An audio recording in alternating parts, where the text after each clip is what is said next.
नमस्कार, जय हिंद। आप सभी का स्वागत है आज के सेशन में। साइंस की हदें लगभग फैलती जा रही हैं और उसका जो बॉर्डर है वो बढ़ता ही जा रहा है। और अभी जो खबर आ रही है वो ये है कि जो जाइगोट या फिर एम्ब्रायोज बनते हैं मेल स्पर्म सेल और फीमेल एग सेल को मिला करके, अब बिना इसके मिलते ही, अब बिना इस नेचुरल प्रोसेस के ही एम्ब्रायो बन सकता है। इसका नाम सिंथेटिक एम्ब्रायो दिया जा रहा है। आइए समझने की कोशिश करते हैं कि आखिर ऐसा रिसर्च हो क्यों रहा है और इससे क्या फायदे हो सकते हैं। आपके सामने उपलब्ध है synthetic human embryos created in ground breaking advance technology. हालांकि मेलबर्न ऑस्ट्रेलिया में माउस का भी लगभग एम्ब्रायो बनाया जा रहा था और अब ये ह्यूमन पे भी चालू कर रहे हैं। Scientists say that these model embryos, which resemble those in the earlier stages of human development, they can provide a critical window on the impact of genetic disorders and the biological causes of recurrent miscarriages.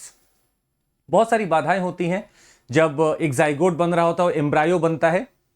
इसके बीच का भेद भी हम समझेंगे, पर धीरे धीरे हमें पता चलता है कि जेनेटिक डिसऑर्डर्स या फिर मिसकैरेजेस या और भी कोई चीजें हो कि किस दवाई की क्या एफिकेसी हो सकती है इस लेवल पे। ये सब हमें तब पता चलेगा जब हम वाकई में मॉडल एम्ब्रायो पे वर्क कर सकें, क्योंकि ह्यूमन एम्ब्रायो पे वर्क करना वुड बी अनएथिकल। ये एथिकल तो नहीं होगा।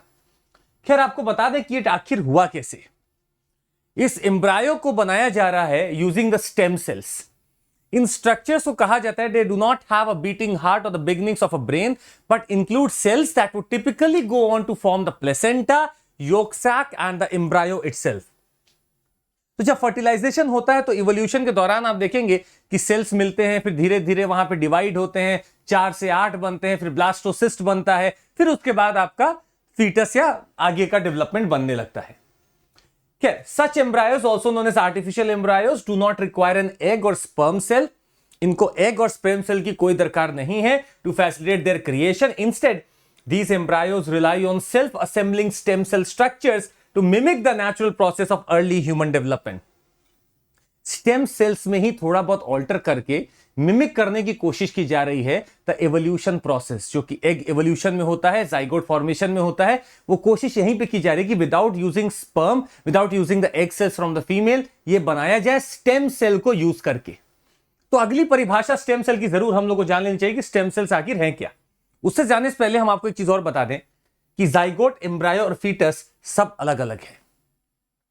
जब हम जाइगोट बोले तो समझ जाइएगा कि अभी जस्ट आपका सेल्स एक दूसरे से मिल रहे हैं आके, वो आपका स्पर्म सेल है, एग सेल है, मिल रही है, जाइगोट बनता है। Embryo is defined as a developing pregnancy from the time of fertilisation until the end of the 8 week of gestation. तो एम्ब्रायो आपका देख रहे हैं आप कितने सारे सेल्स अंदर मल्टीप्लाई होकर बन सके, ये एम्ब्रायो है आपका। अभी इसमें कोई ऐसा डेवलपमेंट नहीं हुआ है, अभी इसमें आपका ब्रेन और हार्ट का डेवलपमेंट नहीं हुआ है। इस स्टेज के बाद 9वें हफ्ते से माना जाता है, the 9th week is said to be the foetus. अब इसको फीटस कहा जाता है और फिर इसी से आपका बेबी बनता है। तो ये पूरा इवोल्यूशनरी प्रोसेस है जो चल रहा है, और इसमें जो हम लोग एक मॉडल अलग से बना रहे हैं वो स्टेम सेल को यूज करके बना रहे हैं। स्टेम सेल क्या है? हमारे शरीर में कुछ ऐसी सेल्स होती हैं जो प्लूरीपोटेंट है। प्लूरी का मतलब बहुत सारे, पोटेंट का मतलब बनाई जा सकती हैं, विकसित हो सकती हैं। तो स्टेम सेल्स कुछ ऐसी प्लूरीपोटेंट सेल्स होती हैं या ओमनीपोटेंट सेल्स होती हैं जो किसी भी मसल टिश्यू, सेल्स, ऑर्गन किसी में भी बनाई जा सकती हैं।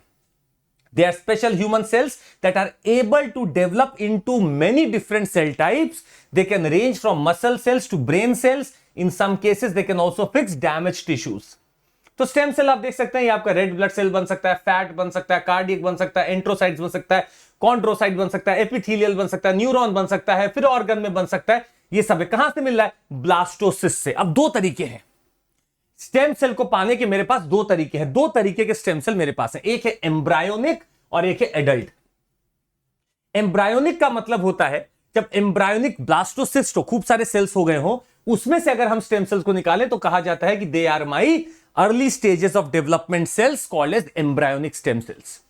दूसरा मेरे पास एडल्ट स्टेम सेल है जो कि हमें कुछ डिफरेंशिएटेड ऑर्गन्स में मिलता है। पोटेंसी अगर देखा जाए तो एम्ब्रायोनिक से जो आप लेते हैं वो प्लूरीपोटेंट है, बहुत अच्छी खासी उसकी पोटेंसी है। पोटेंसी का मतलब कितने में मल्टीप्लाई हो सकता है। एडल्ट स्टेम सेल का देखेंगे तो मल्टीपोटेंट है, ठीक ठाक ये भी मल्टीप्लाई करता है। एग्जाम्पल अगर आप देखें तो present in the skeletal muscle, liver, pancreas, bone marrow, ये आपका एडल्ट स्टेम सेल है। और अगर एम्ब्रायोनिक स्टेम सेल चाहते हैं तो आप ब्लास्टोसिस्ट का जो इनर सेल का मास है उसमें से अगर जो भी आप सेल निकालते हैं वो एम्ब्रायोनिक स्टेम सेल होता है और ये काफी ज्यादा कारगर होता है।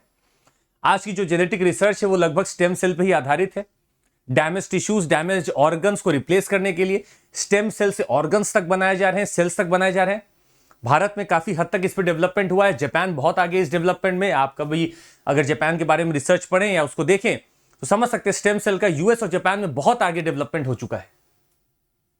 खैर, अब मुद्दा यह उठता है कि एथिकल इश्यूज तो साफ दिख रहे हैं कि आप एम्ब्रायो को अगर आर्टिफिशियल तौर पे बना सकते हैं तो बिना ही cells from the male and the female, बिना ही यूज किए एम्ब्रायो आगे चल के हो सकता है फीटस बन जाए और आगे चल के बेबी बन जाए। एथिकल इशू साफ साफ दिख रहा है। We are trying to overtake the power of procreation artificially, जो कि ह्यूमन का दायित्व था। अब इशू यह भी है कि यहां पे एथिकल इश्यूज, आप उसको क्या यूज में ला रहे हो, कैसे यूज में ला रहे हो, ये सब एथिकल इशू का पार्ट है जिसको हमें रेगुलेट करना बहुत जरूरी है। तो अभी तो इसके ऊपर बैन लगा हुआ है। आप एम्ब्रायो तक चीजों को देख सकते हैं पर जैसे वो फीटस में होता है you can not use it. खैर, हमें मॉडल एम्ब्रायो से क्या फायदे हो सकते हैं, आइए चर्चा ये करते हैं।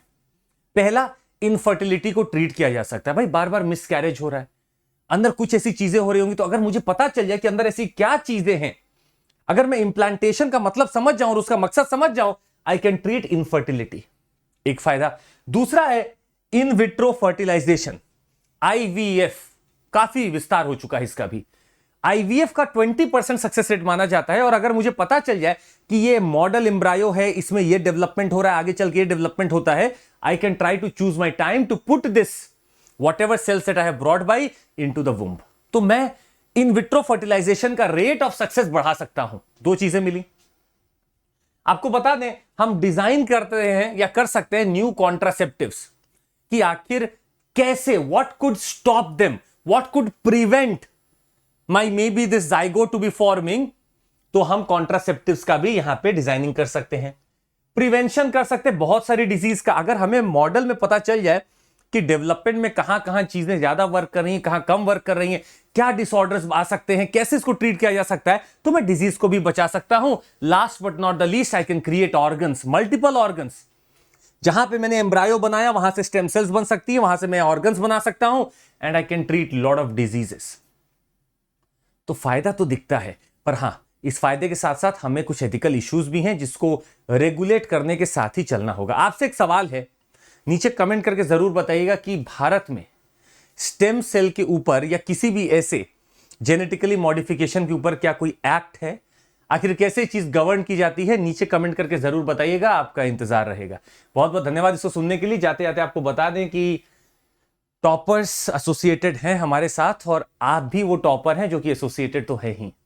तो जरूर अपनी फोटोग्राफ बचा के रखिएगा, उसके पीछे रैंक लिख लीजिएगा, पोजीशन लिख लीजिएगा, डिजायर पोस्ट लिख लीजिएगा, वो आपको जरूर मिलेगी, हमारा वादा है। और आप कोई भी हमारे यहाँ कोर्स ले सकते हैं। CMC is my code that you can use. हमारे मेंस एनरिचमेंट प्रोग्राम भी चालू हो चुका है, तो आप इसमें भी ले सकते हैं एनरोलमेंट, जिनको मेंस के लिए बढ़िया तैयारी करनी है। प्लस लक्ष्य बैच है हमारा हिंदी माध्यम के लिए और EMI में फैसिलिटी अवेलेबल है, आप वो भी देख सकते हैं। And we have the options already started at us. Thank you so much, take care, Jai Hind, अपना ध्यान रखिएगा, पढ़ते रहिएगा, जय हिंद।